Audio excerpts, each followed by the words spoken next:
រឿងធនិញ្ជ័យភាគបង្រៀនប្រពន្ធឲ្យជេរក្រោយពីត្រឡប់មកពីស្រុកចិនវិញធនិញ្ជ័យមានកេរ្តិ៍ឈ្មោះល្បីល្បាញពេញនគរថ្ងៃមួយធនិញ្ជ័យចង់សាកល្បងប្រាជ្ញាជាមួយប្រពន្ធខ្លួនឯងព្រោះយល់ថាខ្លួនឯងឆ្លាតលើសគេធនិញ្ជ័យបាននិយាយទៅកាន់ប្រពន្ធថាណែម៉ែវា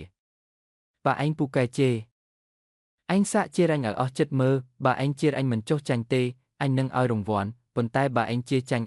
អញត្រូវធ្វើតាមអញគ្រប់យ៉ាងប្រពន្ធធនិញ្ជ័យជាស្ត្រីម្នាក់ដែលមានប្រាជ្ញាដែរនាងដឹងថាប្តីចង់សាកល្បងក៏តបវិញថាពិតអ្នកបងខ្ញុំជាស្រីចេះដឹងខុសត្រូវមិនដែលចេះជេរក្បាលប្តីឲ្យខុសទំនៀមទម្លាប់ឡើយ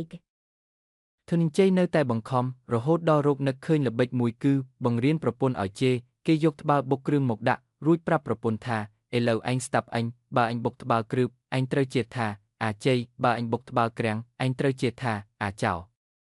ធនិញ្ជ័យក៏ចាប់ផ្ដើមបុកត្បាល់គ្រឿបក្រាំងគ្រឿបក្រាំងប្រពន្ធក៏ជេរតាមបង្គាប់អាចីអាចោអាចីអាចោ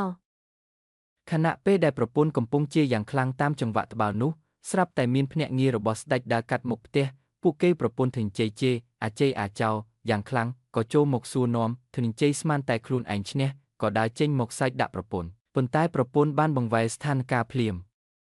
លោកម្ចាស់ជួយផងមើលចុះប្តីខ្ញុំគាត់ឈួតហើយគាត់បង្ខំឲ្យខ្ញុំជេរគាត់បើមិនជេរគាត់វាយខ្ញុំស្លាប់មិនខាន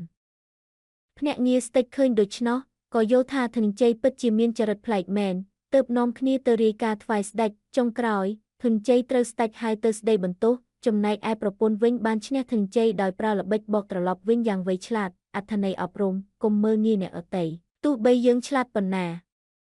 ក៏គង់មានអ្នកឆ្លាតជាងឬអ្នកដែលអាចផ្ចាញ់យើងបានដែរភាពវៃឆ្លាតរបស់ស្ត្រីខ្មែរបុរាណតែងតែមានល្បិចកលល្អដើម្បីទប់ទល់នឹងភាពមានរបស់ប្តី